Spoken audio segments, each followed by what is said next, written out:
Shalom para sahabat Yesus, di ibadah 5 menit hari ini kita akan dilayani oleh salah satu kakak bernama Fernando Capolo atau lebih sering dipanggil Edo.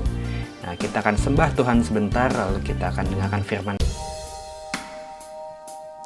Lakukanlah mataku dari hal yang hamba, hidupkanlah aku dengan jalan yang kau tunjukkan. Lakukanlah mataku dari hal yang hamba, hidupkanlah aku dengan jalan yang kau tunjukkan. Bapa, ku mau berserah padamu dalam menjalani hidup ini, agar ku tidak menjauh darimu. Padamu Bapa ku serahkan segalanya. Shalom saudara dimanapun Anda berada, senang sekali rasanya bisa berbagi. Perkenalkan, nama saya Edo. Saya selalu berdoa supaya saudara tetap sehat, berada dalam lindungan Tuhan dan kasih karunia Tuhan. Dan tentunya dimanapun Anda berada tetap produktif, walaupun kita mengenal hari-hari ini yang namanya stay at home, work from home. Oke, kalau juga hari-hari ini kita sedang menghadapi kekhawatiran dan sudah banyak khotbah yang membahas tentang kekhawatiran. Hari ini saya akan membahas bagaimana kita bisa mempunyai iman yang sempurna. Tentunya sebagai manusia, saya tidak memungkiri bahwa setiap manusia bisa khawatir. Tetapi kita juga bisa memutuskan bagaimana kita mempunyai iman di dalam diri kita. Nah, kita mau belajar dari wanita yang sakit pendarahan selama 12 tahun. Kita buka di Markus pasal 5 ayat 24 sampai 30 versi bahasa Indonesia masa kini. Oke, sudah bisa dibuka di rumah. Nah, apa yang kita bisa pelajari dari kisah ini? Bahwa iman timbul dari pendengaran. Perhatikan ayat 27a. Wanita itu sudah mendengar banyak tentang Yesus, ya. Tentunya Yesus sudah banyak membuat mukjizat sebelumnya dan mengajar banyak orang. Yesus sudah menyembuhkan orang-orang lumpuh, orang kerasukan, dan mengajar sana-sini. Jadi nggak heran kalau nama Yesus pada saat itu tenar sekali dan sampai ke telinga wanita ini. Nah, kita buka di Roma 10 ayat 17, yang ini saya bacakan. Jadi iman timbul dari pendengaran dan pendengaran oleh firman Kristus. Nah, pertanyaannya buat saudara dan saya, apa yang kita dengar hari-hari ini? Apakah kita lebih banyak mendengar tentang berita-berita yang mengkhawatirkan, yang menakutkan? Atau kita banyak mendengar firman Tuhan yang menjadi janji Tuhan dan jawaban atas setiap ketakutan dan kekhawatiran kita?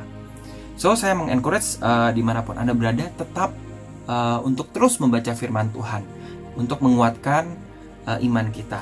Yang kedua, iman tanpa perbuatan pada hakikatnya adalah mati. Nah, perhatikan ayat 28, karena ia berpikir asal saja saya menyentuh jubahnya saya akan sembuh.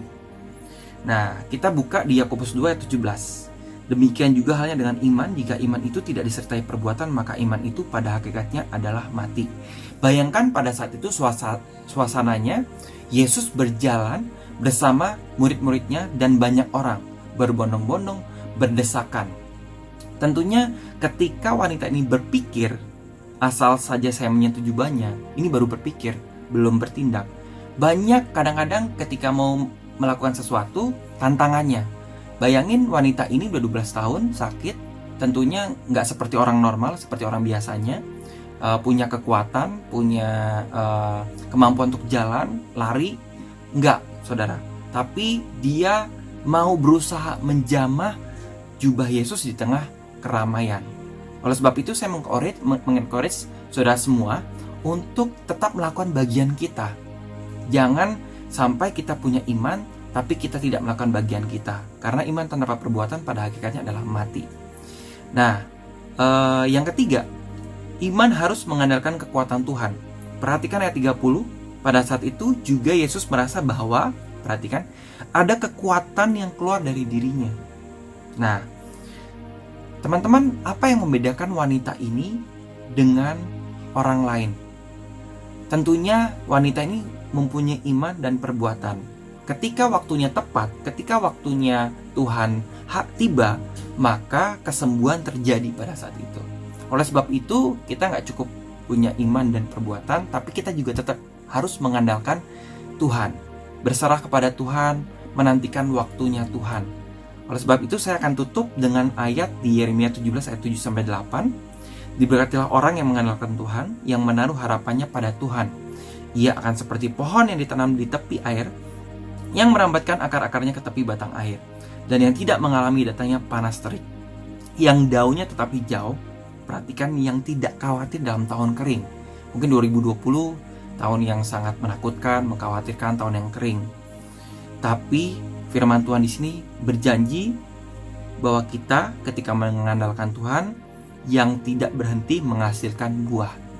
Oleh sebab itu saya mengencourage buat saudara dimanapun Anda berada untuk tetap terus membaca firman Tuhan, mengarahkan hati, pikiran, mata, telinga kita kepada janji-janji Tuhan.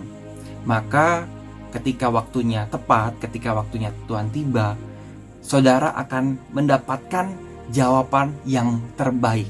Oleh sebab itu, jangan berhenti berharap, terus mempunyai iman, lakukan perbuatan yang menjadi bagian kita, dan terus mengandalkan Tuhan. Kiranya firman Tuhan memberkati saudara dimanapun Anda berada. Stay safe, stay healthy, stay happy, and God bless you.